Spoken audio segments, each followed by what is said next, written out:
ये बात सच है कि हम लोग एक अच्छे दौर से नहीं गुजर रहे हैं। कोरोना वायरस से हमारा देश ही नहीं पूरी दुनिया प्रभावित है और सबसे ज्यादा प्रभावित है हमारे डेली वेज वर्कर्स, जो देश के अलग अलग कोने से आते हैं रोजगार के लिए, ताकि वो अपना और अपने परिवार का पेट पाल सके। गिव इंडिया, एक्शन एड और हेलो लाया है मैं भी कोविड वॉरियर, एक इनिशिएटिव जिसमें हम सब साथ आए और कोविड-19 से लड़े। So join the cause and support our daily wage workers. जय हिंद।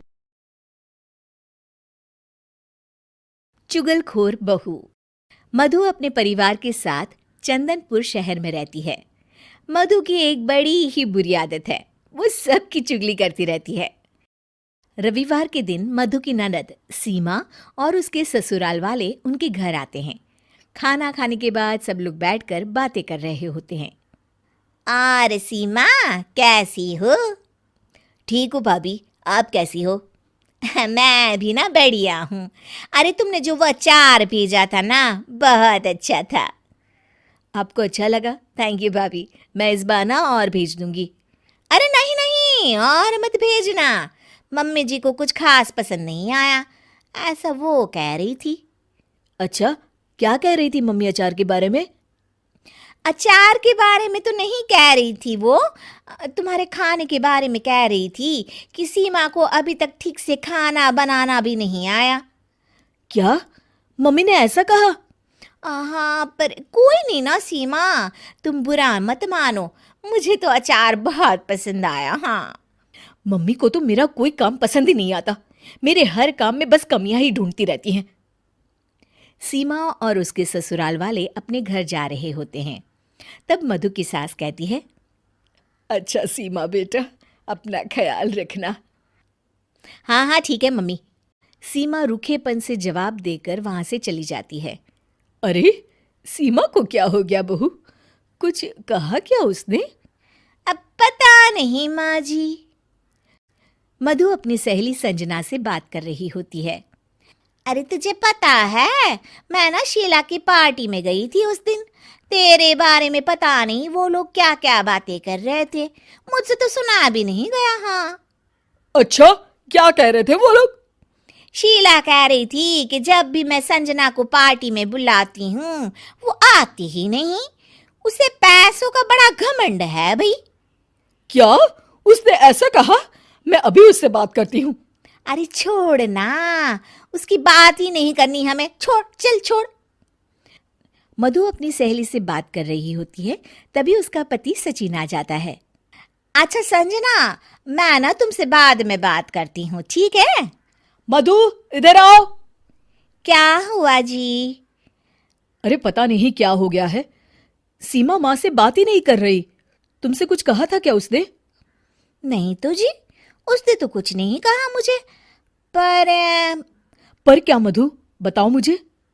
जब ना हम सब बाहर बैठे थे तो मधु की सास मुझसे आकर बोली कि अब तुम लोग भी एसी खरीद लो, गर्मी बहुत लगती है यहाँ आकर।